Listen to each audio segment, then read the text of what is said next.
fiery horse with the speed of light, a cloud of dust, and a hearty hi-yo silver. The Lone Ranger.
With his faithful Indian companion Tonto, the daring and resourceful masked rider of the plains led the fight for law and order in the early western United States.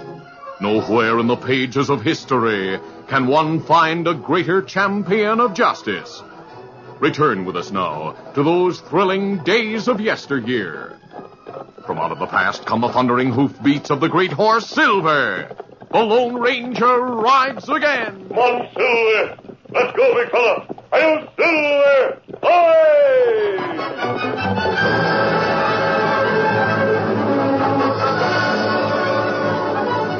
Several of the most important cattle trails in Texas led to the railroad shipping point known as Trail City. It was a turbulent town that attracted outlaws and gamblers as well as cowmen. Tonto, the friend of the Lone Ranger, bought supplies in Trail City, and when he rejoined his masked friend in the camp outside of town, the Indian told about a man who frequented the Red Dog Cafe. Him gunman, Kemosabe. Everyone call him Sarsaparilla Kid, 'cause him drink only sarsaparilla. Well, why did you call him a gunman, Tonto? Well, him wear 2 guns. Oh? And people say him sit alone in cafe for past few days, waiting for man him want to kill. Does he look like a killer? No. Him young, good-looking. And Kemosabe, him doctor. Well, how do you know he's a doctor? Well, me see where him tie horse at hitch rail. Me tie scout alongside, then take quick look in saddlebags. You certainly were curious. Oh, what did you find in the saddlebags? And now you curious. Yes, I admit it. Well, me find bag of doctor's tools and medicine, and paper that say him finish medical school in the East. Did you see the man's name on it? It say James Hubbard. I wonder, Tonto, why a man who took the doctor's oath to save human life is prepared to turn killer. Me wonder same thing. Tonto, you said Dr. Hubbard spent the last few days in the cafe. That what me hear. Do you know if he's there evenings? Him there all time, from morning till cafe close. All right, Tonto. We'll go there tonight.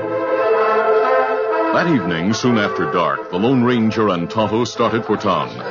Meanwhile, the Red Dog Cafe was crowded with cowboys whose herds had been brought to Trail City for shipment by railroad.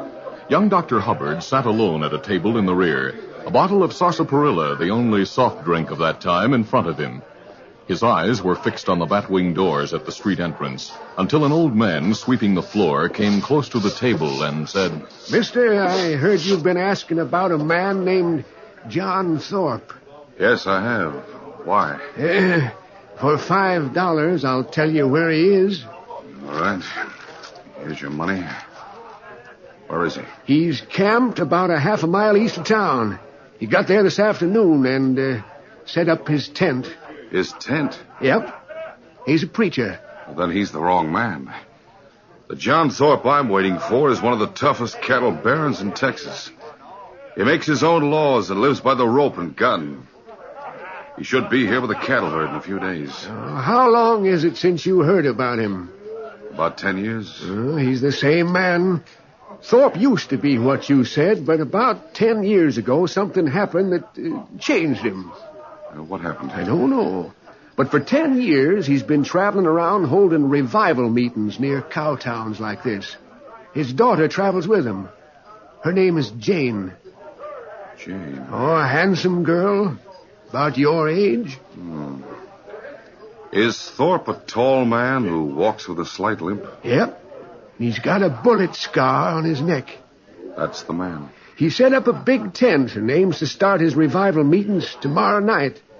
He calls himself Brother John now, and he preaches some powerful sermons against lynching and gunfighting. Brother John. I don't suppose he carries a gun anymore. Nope. He don't need a gun to defend himself. Nobody would shoot a sky pilot. I said nobody would shoot a sky pilot. I heard you.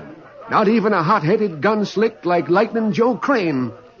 Who's he? He's foreman of the Box O outfit, which just bedded down a herd of cattle outside of town. Last year... What happened last year? Lightning Joe was in town during the cattle loading season, and Brother John was here at the same time. Lightning Joe started raising a ruckus, and Brother John disarmed him and threw him out of the tent. Never in all my life did I see a man as howling mad as Lightning Joe. That preacher sure has nerve. I wonder. As I told you, mister, no one would shoot a sky pilot like Brother John. You'd better get on with your sweeping. I want to think. Yeah, better get on with the sweeping.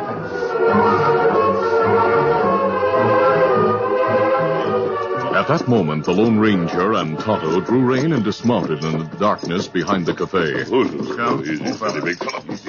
Near the closed back door, they found a window through which they could see the entire length of the big room. Tonto indicated young Dr. Hubbard seated at his usual table near the window. I see him, Tonto. He doesn't look alert and deadly. Him different than last time me see him. The doctor, referred to by townsmen as the Sarsaparilla Kid, sat with his elbows on the table and his head resting on his hands. The news about John Thorpe had given him much to consider. I'd like to talk to him, Tonto, but I don't care to enter the cafe wearing a mask. Me go get him? Yes, ask him to come here with you. You'd better use the front door. While Tonto walked along the side of the building toward the street, a dozen boisterous men entered the cafe. They were the Box O Cowboys, led by Lightning Joe Crane. Come on, make way for the Box O! You men at the bar, step back and make room. Get busy, barkeep. We've been 2 months on the range. Hey, Joe, let's find a table where we can sit down and relax. Good idea, Brazos. Yeah, see a table in the rear, only one man sitting. We'll make him move. Come on. One man's got no right to hold down a table. That's right, Brazos. Especially when Lightning Joe Crane wants to sit down. Hey, that hombre looks like an Easterner. Yeah, tenderfoot. Might have some fun with him, huh? Hey, look what he's drinking. What? Well, I'll be cow-kicked. An Easterner with 2 guns and a bottle of sarsaparilla. Ha! Look here, you pop-drinking pilgrim, you... Are you speaking to me? Yeah. You know who I am? No, and I'm not interested. I'm Lightning Joe Crane. Lightning, savvy? I've plugged half a dozen hombres in my time. I'll take your word for it. Well, now, no one who drinks sarsaparilla has any business packing 2 guns. Look, now, you better hand them over to me before you shoot yourself. I'll stand so my guns are level with yours. If you want them, try to take them. Oh, big talk for a 4-flusher, huh? I don't like to be called names. Lightning Joe staggered back from the unexpected blow to his chin. He reached for a gun and shouted, I'll kill you for that! The doctor, firing from the hip, smashed Lightning Joe's half-drawn weapon. Then, with his other gun, covered Brazos. Freeze, mister. Don't shoot. Reach for a gun and you'll get the same as your pal. My hands are up. Come on, boys. He's asking for trouble. The Boxall men hesitated when Dr. Hubbard waved his threatening guns. You men, stay back. Get him, boys. I'll shoot the first man who takes a step or draws a gun. Then someone threw a bottle. Take this. Hubbard dodged. His guns wavered. In that split second, Lightning Joe leaped at him. I've got him. I'm holding his arm so's he can't shoot. Struggling to break away from Lightning Joe's bear-like grip, Dr. Hubbard dropped his guns. Lightning shouted, Hit him, Brazos. Use your gun as a club. Right, I'll crack your skull. As Brazos lifted his weapon overhead, a gun barked. No. Brazos' gun flew out of his hand from the impact of a bullet fired by a masked man who had suddenly entered the back door. Holding two guns, he said, Stand back, you men. All of you. He's masked. He smashed my gun. I said all of you, stand back. Tonto, who had hurried from the front door, jabbed his gun into Lightning Joe's side. No. Get back. All right, all right. Doctor, you pick up guns. I've got them. And he got your horse behind building. You go out back door. But who are you? You come. We're friends, Hubbard. We're trying to get you out of here alive. I'll get the three of you for this. Don't anyone move. I don't understand who you are. This is no time for questions. Go with Tonto. Your horse is right here. There'll be a bullet for anyone who tries to follow us.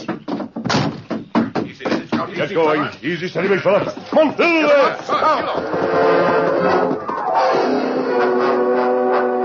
By the time Lightning Joe and Brazos opened the door, the Lone Ranger and his companions were out of sight beyond buildings.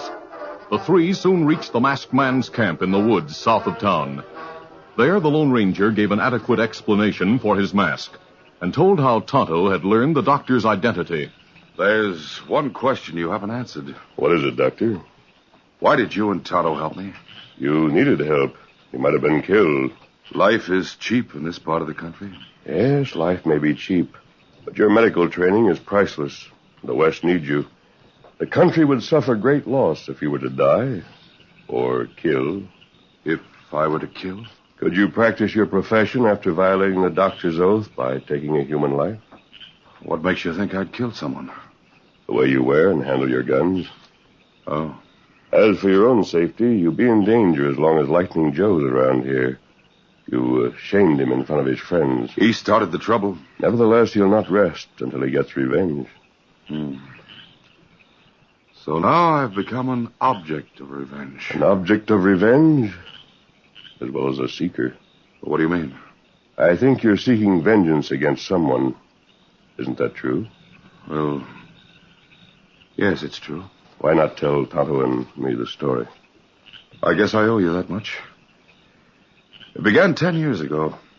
I was 15 years old and living with my father, who was a poor homesteader. Was your mother alive? No, she'd been dead for about a year. Dad and I lived near a wealthy rancher who hated homesteaders. Some of his cattle was stolen. On the basis of flimsy evidence, the rancher accused my father of being the thief. Because of his charges, Dad was lynched. Oh, I'm sorry. Later, the real thieves were caught.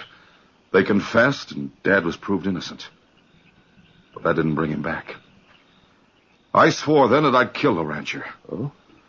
Before I could carry out my vow, the sheriff with whom I lived after Dad's death sent me to a rich lawyer in the East. A friend of Dad's who adopted me and sent me through school. Yes? After finishing medical school, I came back to Texas to get him. But found he'd sold his ranch. I didn't know where to find him, so I came here to Trail City, figuring he'd be here with cattle for shipment by railroad. 10 years is a long time, Doctor. The rancher may be dead. Oh, he's alive. His name is John Thorpe. What? You don't mean Brother John? Yes. I learned tonight that Thorpe had become a preacher, that he's near Trail City. I've heard that Brother John does lots of good, preaching against violence. Do you still want to kill him? I don't know. I'm going to talk to him. I think you should. Tonto and I'll go with you. You don't need to? We'll go with you, Doctor. Please, give me your guns.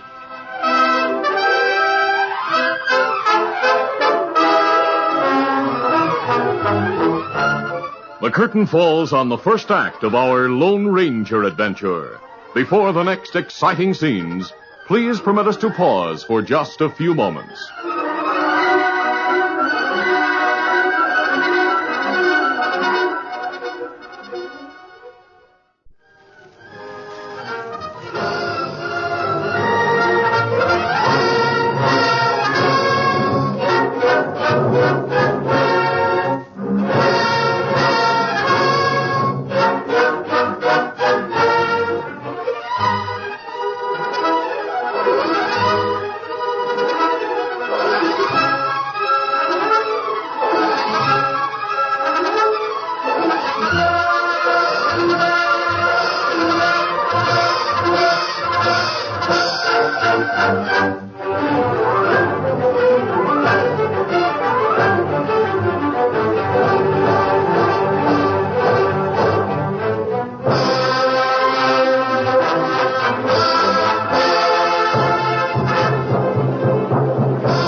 Now to continue.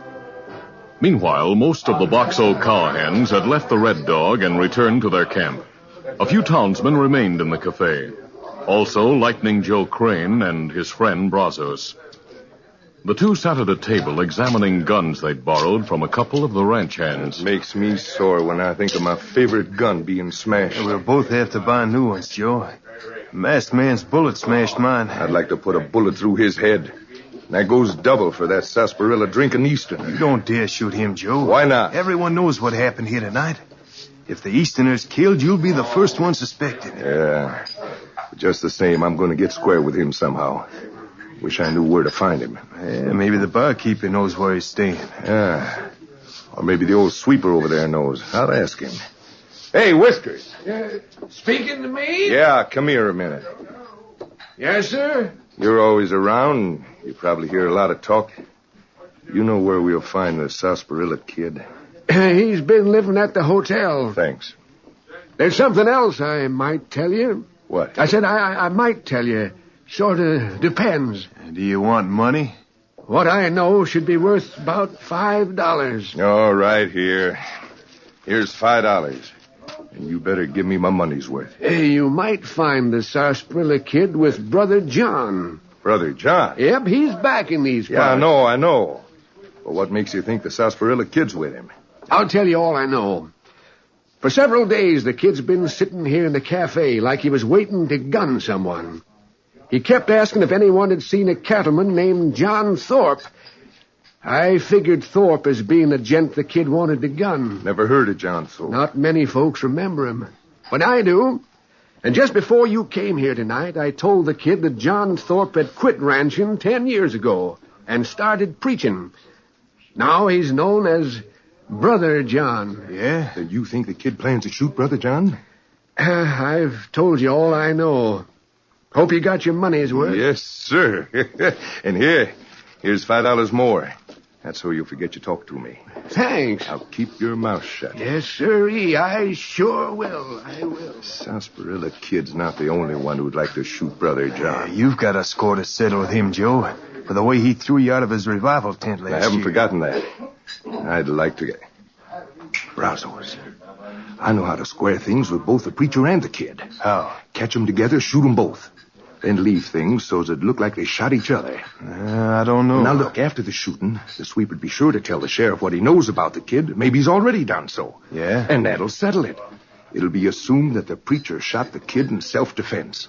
I reckon you're right. But I need your help, Brazos. You can count on me, Joe. I'll always stick with you. Good. There's just one thing. What's that? I'm wondering about the Indian and the masked man. We've got a score to settle with them, too. And we'll settle it someday. Hey, but the Sarsaparilla kid rode away with him. Maybe he won't go to the revival tent. That's a chance we'll have to take. We'll go there and watch for him. If he doesn't show up, there'll be nothing lost. But if he does, I'll pay off 2 debts. Come on, let's go.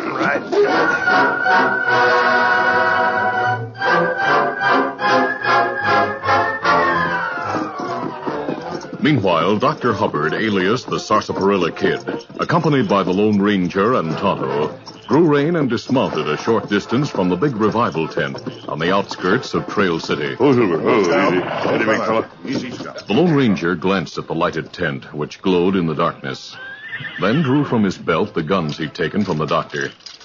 He handed them to Tonto, saying, Put these into one of the doctor's saddlebags, Tonto. Ah, me do it. Let me put them into my holsters.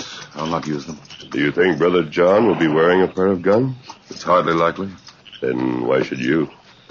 All right, have it your way. We go to tent now? Yes, Tonto. I see shadowed girl and wall of tent. Must be Jane. She's John Thorpe's daughter. Shall I go in first? Yes, go ahead, Doctor. Tonto and I'll be right behind you. We're not ready for the meeting. Where is Brother John? He's in our living quarters beyond the partition at the other end of the tent. You don't remember me, do you, Jane? Remember you? No, that man behind you. Please don't be alarmed because of my mask. Tonto and I are friends of Dr. Hubbard. Dr. Hubbard? Jim Hubbard? Yes, Jane. It's been 10 years since we saw each other. 10 years since you swore to kill my father. And now you're here with a masked gunman and a savage Indian to carry out your vow. No, Miss Thorpe. Don't lie to me. Father and I know about you, Jim. We've heard about the way you practiced every day with your guns, and we know why you did it. Jane, I admit I swore to avenge my dad and came from the East for that purpose. But when I got here, I learned that your father had become a preacher. So you brought a masked gunman to do your killing for you? That's not true. I'll tell you why my father became a preacher. It was because he so bitterly repented the mistake he made. The mistake that made you an orphan. He sold his ranch, his cattle, everything he owned. And he gave part of the money to charity. The rest he turned over to a lawyer in the East, a lawyer named Hawks. Hawks? The man who adopted me? Yes. Did you really believe he was a friend of your father? Well, that's what you were supposed to think. But actually, he was my dad's agent, to raise you, to give you an education. I didn't know that. He kept Dad advised. We knew how well you did in school, and how you were constantly practicing with guns. Jane, please believe me. I'm sorry. Oh, Dad. Who are these men? This is James Hubbard, Dr. Hubbard. Well, Jim, I'm glad to see you. Mr. Thorpe, Brother John, I'm glad to see you. I've so much to say to you. Are these men your friends? Yes, this is Tonto, and I don't know the masked man's name. I'm glad to meet you, Brother John. He and Tonto saved my life. Then I'm glad to know you. You've done good work. So have you. Jane told me what you've done for me. I didn't even suspect that you'd spent all your money and... I didn't do it for you, Jim. I did it for myself. 10 years ago, I made a hideous mistake. I hope that by doing my best to make retribution, I might earn forgiveness, but...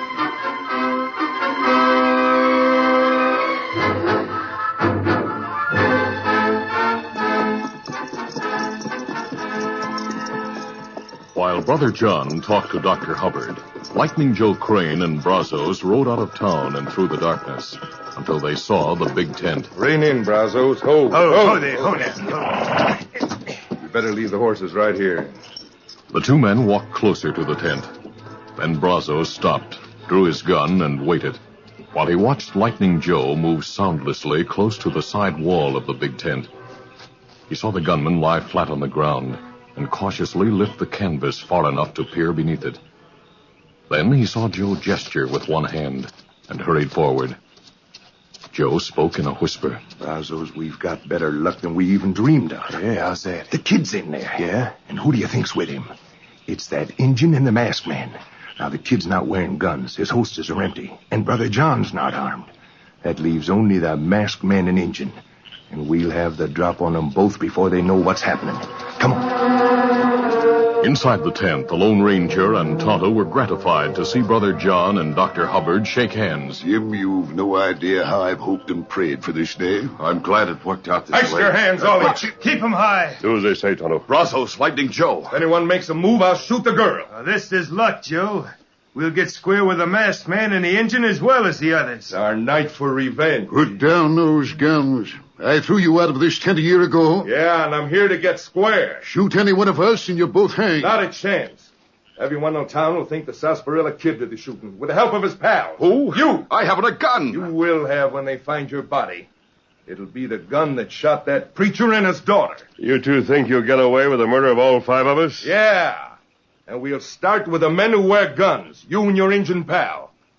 Brazos, you drill the Injun, I'll take the masked man. Right. Well, you skunks! Hey, at them! There was an explosion of action when Joe and Brazos tightened their trigger fingers. In that instant, the Lone Ranger and Tonto, gambling with their lives, ducked low and charged. And in the same instant, Brother John rushed forward. The first shots went wild, but Joe and Brazos still held their guns and struggled for the chance to use them. The young doctor joined the fight. Hang on to his gun hand. I'll do the rest. I'll kill you! You don't have time. My wrist! Drop the gun or I'll break it. Brazos dropped his gun, but Lightning Joe fired once more. Oh, Dad! The preacher staggered back and fell as Tonto finished the fight with a hard blow to Joe's jaw. Good work, Tonto. Me knock one out. I'll drop my gun. Don't shoot. On your feet, Brazos, you're through. My father's been shot. He's unconscious. Give me a gun. I'll kill those crooks. You're no gunman, Hubbard. Do your work as a doctor while Tonto and I tie these would-be murderers. My surgical kit is in one of my saddlebags. Oh, I'll get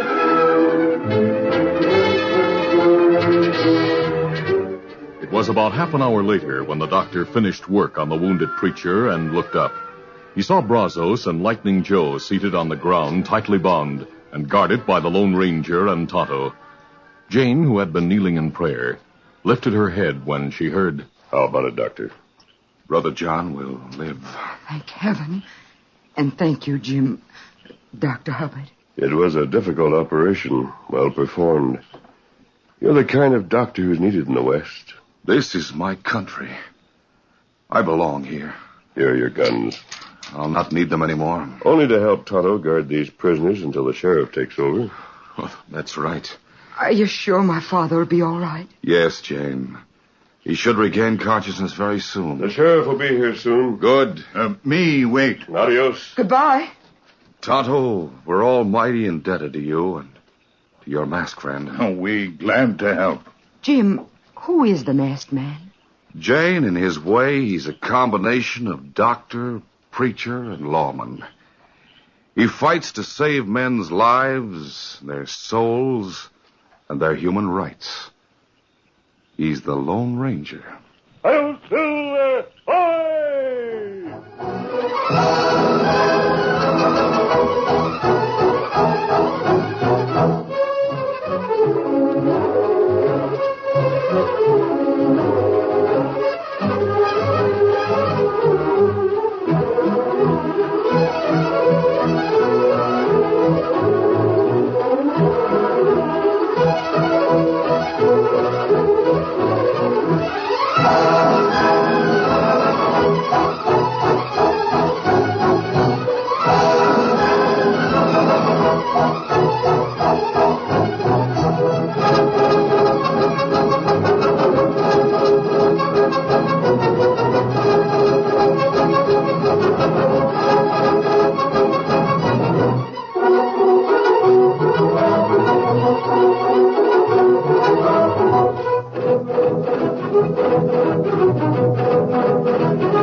This is a feature of the Lone Ranger Incorporated, created by George W. Trendle, produced by Trendle Campbell Muir Incorporated, and directed by Charles D. Livingston.